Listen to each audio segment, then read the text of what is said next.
Avvallari blogimda har kuni ertalabdan turli xil nonushtalar retseptini joylab borardim. Shu uchun ham ko'pchilik meni nonushtalarimdan eslashadi. Sir, ko'k piyoz, asl barakaning mazali kopchoniy kolbasasi, tuxumni chaqib solib aralashtirib olamiz. Lavashni qirqib nachinkamizdan bir qoshiqdan solib ko'rsatilgandek qilib konvert shaklida bo'kib olamiz. Ochilib ketmasligi uchun eng so'nggi tomonini tuxum surtib yopishtirib olamiz. Alohida idishga tuxum chaqib aralashtirib, ikkala tarafini tuxumga belab, o'rtacha qizib turgan tovada qovurishni boshlaymiz. Ichiga solingan tuxum hisobiga yostiqchalarimiz ishib chiqadi. Eng mazali, to'yimli, katta-yu kichikka birdek yoqadigan mazali nonushta retsepti tayyor. Retsept yoqqan bo'lsa, notirangizni duo qilishni unutmang.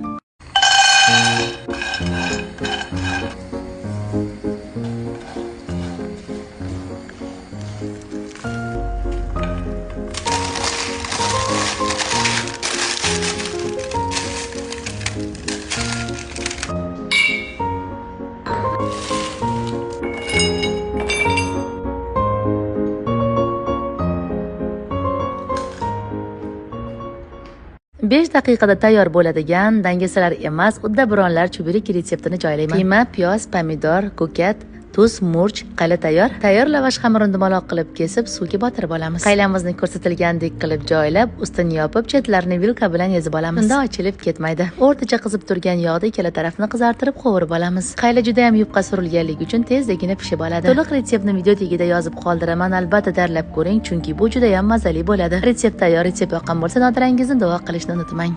Tayyorlagan pirojkimizni rasmdagi pirojkiga solishtirib ko'ring. Qaysi biri ko'proq ideal chiqqan? Bu oddiy retsept emas, retseptni kuzating. Iliqqina sutga dro'jji shakar solib aralashtirib ustini yopamiz. Biroz oshgach tuxumni chaqib solib aralashtirib, un solib xamir qorish jarayonida xona harterib turgan sariyog' hamda bir qoshiq olma uksusdan solamiz. Qo'lga yopishadigan xamirimizni ustini yopib, oshirib olamiz. Oshib olgan xamirimizdan zuvallarni yasab, zuvallarimizni 10 daqiqa tindirib olamiz. Tingan zuvallarni ko'rsatilgandek qilib yoyib, o'rtasiga xohlagan nachinkalarni solasizlar. Men pyure soldim. Ko'rsatilgandek qilib bo'kib olamiz. Yana 5-10 daqiqa ustini yopib, o'rtacha qizib turgan yog'da qovurib olamiz. Chiroyli ideal chiqishi uchun yog' yili juda ham qizib ketgan bo'lmasin. Men pirojki uchun Primilkini 3,2% yog'ligina sutdan foydalandim. Shu uchun ham ranglari qip-qizil. Xamir ideal bo'lib chiqish uchun qancha un solganimgacha retseptiga yozib qoldirdim. Хрустящий pirojki retsepti tayyor. Retsept yoqqan bo'lsa, notirangizni duo qilishni unutmang. Alo? Alo, onasi. Bugun Minora opa uyda yo'q ekan. O'zingga bir boplab ovqat qilgan o'zing. Hojamga eng zo'r taomni tayyorlab beraman dedimda, uyimga yaqin do'kon, har kuni yangi barra mahsulotlar sotadigan Assorti market tomon yugurdim. Aytgancha sifatli go'shtni ham aynan shu marketdan topasiz. Bu taom uchun keling birgalikda bozor qilamiz. Assorti marketda kundalik ro'zg'or uchun eng kerakli barcha mahsulotlar, nozik ovqat mahsulotlari, kolbasa mahsulotlarining keng assortimenti bor. Bozorligimni ham qildim. Hamma ishim shu bitta marketdan bitdi. Endi uyga oshiqishim kerak. Ovqat tayyorlashga ulgurishim kerak-ku. Bir boplab restorandagidan ham mazali taom tayyorlab beray deb kartoshkani parre qilib to'g'rab, yuvib, quritib oldim. Qozonga ko'proq yog' solib, qizigan yog'da kartoshkalarimni chips qilib, qip-qizil qilib qovurib oldim. Har doim taomda go'sht yumshoq chiqishi uchun go'shtni to'g'ri tanlab bilish kerak. Go'shtimizni ko'rsatilgandek qilib parre qilib to'g'rab, kartoshka qovurgan yog'imizni biroz ozaytirib, o'sha yog'da go'shtimizni ham qovurib olamiz. Qo'ziqorinni po'stidan tozalab, to'g'rab olamiz va piyozni ham ko'rsatilgandek qilib to'g'rab oling. Biroz qovurilgan go'sht ustidan piyozni solib qovuramiz va ketidan to'g'ralgan qo'ziqorinni solamiz. Tabga ko'ra tuz, murch sepamiz. Manda murch qolmagan ekan. Bir piyola suv quyib 15 daqiqaga dimlab qo'yamiz. Bay bu taomni hidini-chi, ustidan kartoshkani solib yaxshilab aralashtirib olamiz. Aniq qayta olaman, bu restoranda tayyorlangan taomdan anchagina mazaliroq bo'ladi. Tez tayyor bo'ladigan mazali taom retsepti tayyor. Retsept yoqqan bo'lsa, notirangizni duo qilib hojangizga tayyorlab bering. Bunday mazali taom uchun har doimgidan ham ko'proq duo olsam kerak-ku. Tuxumni chaqib, o'simlik yog'i, tuz solib yaxshilab aralashtirib, quymoqlarni pishirib olamiz. Idishga qiyma, mada to'g'ralgan piyoz, qirg'ichdan o'tkazilgan kartoshka, murch, tuz, chesnok solib yaxshilab aralashtirib olamiz. Tayyor bo'lgan qiymamizni xuddi videoda ko'rsatilgandek qilib qo'limiz bilan shakl berib, quymoqlarimizga o'rab olamiz. Taomimiz yanada mazali bo'lishi uchun bittasini o'zini, qolganini labnet va rojniy sirdan surib o'rab chiqdim. Xohishga ko'ra smetana, mayonez, ketchup solib o'rasanglar ham bo'ladi. Manda 400 gram qiymadan 13 ta quymoqli kotlet chiqdi. Ustiga sariyog' bo'laklaridan joylab pechimizga pishirish uchun yuboramiz. Agar yonda garniri bo'lsa, bittasiga bitta odam to'yishi aniq. Men guruchni pishirib, mayda qilib to'g'ralgan svetofor bolgarskiylar bilan bezak berdim. To'liq retseptni video tagida yozib qoldiraman. Retsept tayyor. Retsept yoqqan bo'lsa, nodirangizni duo qilishni unutmang.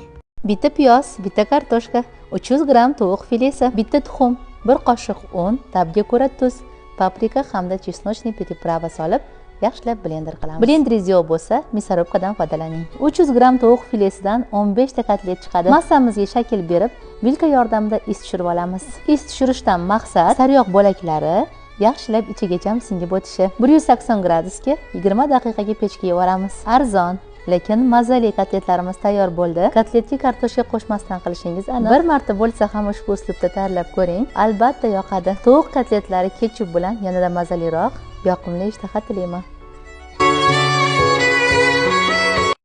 Ushbu shirinlik bekorga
Nodirangizni duo qilishni unutmang.